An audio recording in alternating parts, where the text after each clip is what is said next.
पूजा, सेवा, दान, जप, तीर्थ और व्रत आदि। पुंडलीका वरदारी विठ्ठल, पुंडलीका वरदारी विठ्ठल। हरे विष्णु विठ्ठल ने जिसे वर दिया, ऐसे पुंडलिक की कथा निराली है रसी। पंढरपुर के विठोबा का सेवक पुंडलिक, जानुदेव और सत्यवती का आज्ञाकारी पुत्र पुंडलिक अपने माता पिता के साथ दांडर वन में रहता है। ऐसे पुंडलिक का जानुदेव और सत्यवती ने बड़े उत्साह से विवाह करवाया।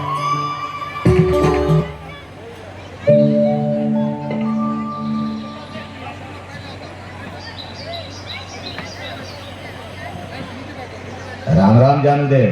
जयराम जी की। पुरोहिती से लौट रहे हैं? हाँ, पासी के गांव में जजमान के पास गया था, वहीं से लौटा। अब पुरोहिती पुंडलिक को करने दीजिए, अब तो आपके आराम करने के दिन है। बस एक बार पोते का मुंह देख लूं, फिर तो मुझे आराम ही करना और पुंडलिक को पुरोहिती। हाँ, सो तो है। अच्छा, चलता हूँ। जयराम जी की। जयराम जी की।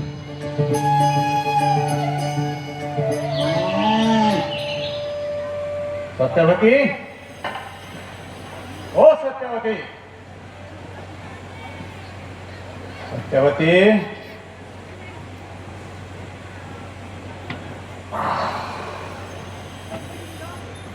कैसी रही आपकी यात्रा? अच्छी रही। इस बार पुरोहिती भी अच्छी मिली है, सोने की मछली दी है जजमान ने। ये तो बहुत अच्छा हुआ, बहू के भाग्य में सोना लिखा था। बहू नहीं दिखाई दे रही। मायके गई है।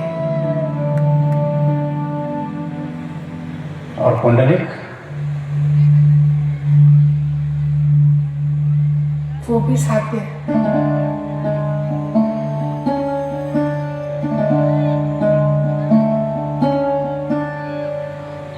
पुंडलिक, बार बार बहू के साथ मायके जाना अच्छी बात नहीं है बेटा। क्यों?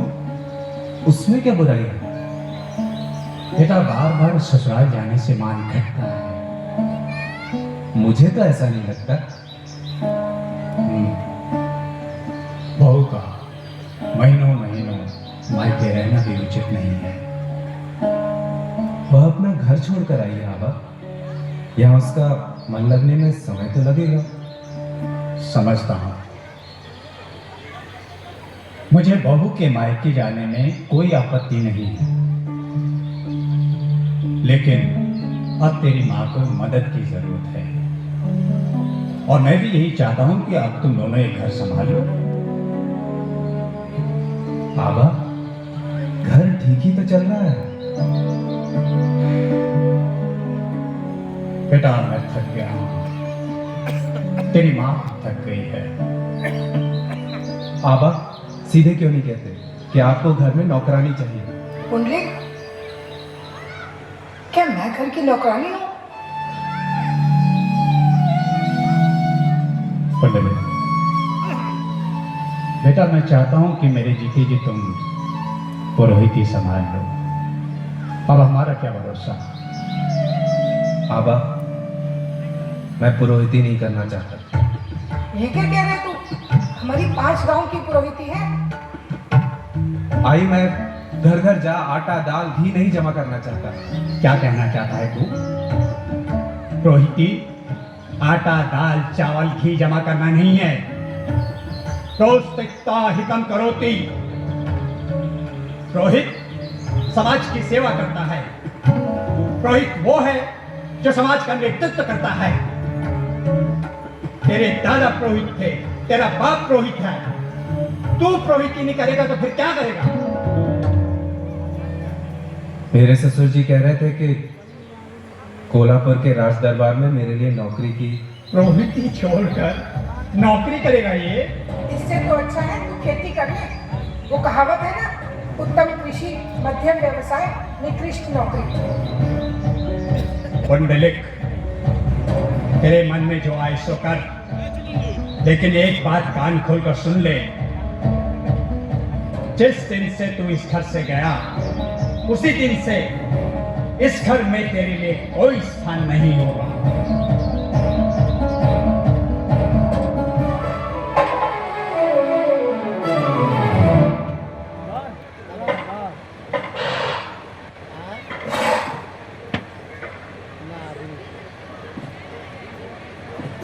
पंडित,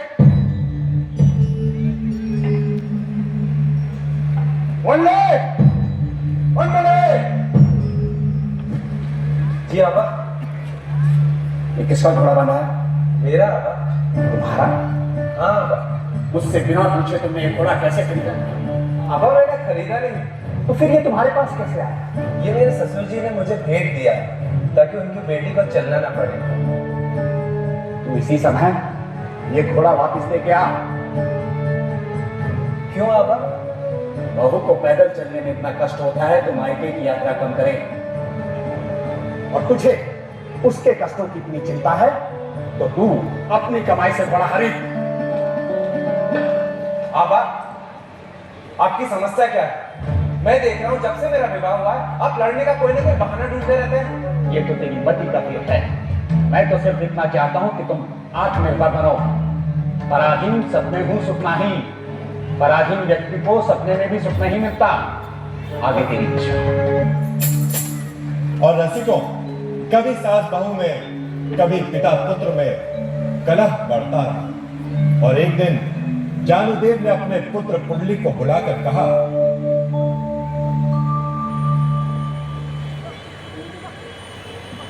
क्या बात है आबा? पुंडलिक, गांव का एक जत्था काशी जा रहा है। मेरी आई और मैंने भी तय किया है कि हम दोनों भी काशी यात्रा पर चले जाएं। और तुम दोनों कुछ महीने गृहस्थी संभालो।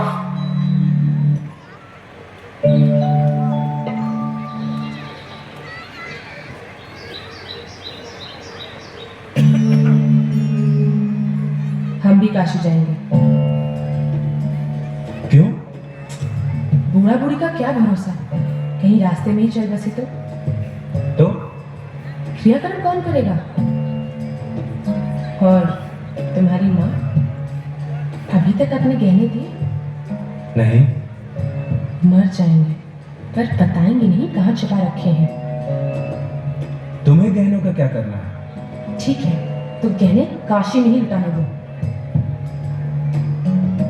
पर तुम इतनी लंबी यात्रा कैसे चल पाओगे? क्यों? मेरे पिता ने घोड़ा किस लिए दिया है? और रसिको, पुंडलिक अपनी पत्नी के साथ, माता पिता और गांव के जत्थे के साथ काशी की ओर चल पड़ा। सत्यवती और जानुदेव पैदल चलते और पुंडलिक की पत्नी घोड़े पर। लोग दबी जुबान में हंसते, पर जो सच देखना नहीं चाहता उसे कौन समझा सकता है। सत्यवती और जानुदेव अपने भाग्य को कोसते, और एक दिन सभी भीमा नदी के तट पर कुक्कुट स्वामी के आश्रम पर पहुंचे। हरिओम हरिओम हरिओम हरिओम हरिओम। भला हो कुक्कुट स्वामी का, जो उन्होंने 2 दिन आश्रम में रहने का आग्रह किया। हिमा के जल में स्नान करके सारी थकावट दूर हो गई। तुम भी चाहो तो स्नान कर लो, और भोजन भी आश्रम की ओर से मिलेगा।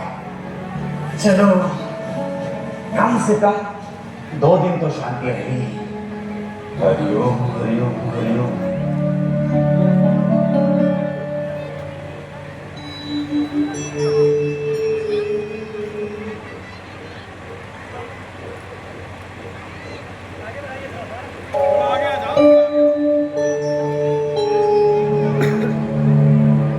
पुंडलिक उन तीनों स्त्रियों को देखकर हैरान था। दूसरी सुबह भी पुंडलिक ने वही देखा कि वे तीनों स्त्रियां गंदे वस्त्रों में आई और कुक्कुट स्वामी के कमरे से साफ वस्त्र पहनकर बाहर। सुनिए। कहिए। आप तीनों कौन हैं? मैं गंगा हूँ, ये यमुना और ये सरस्वती, जिनमें लोग अपने पाप धोते हैं। उन पापों से हमारे वस्त्र भी तो गंदे होते हैं, और उन्हें हम ऐसे तपस्वियों के यहाँ बदलने आते हैं। तुम्हारे पापों से भी हम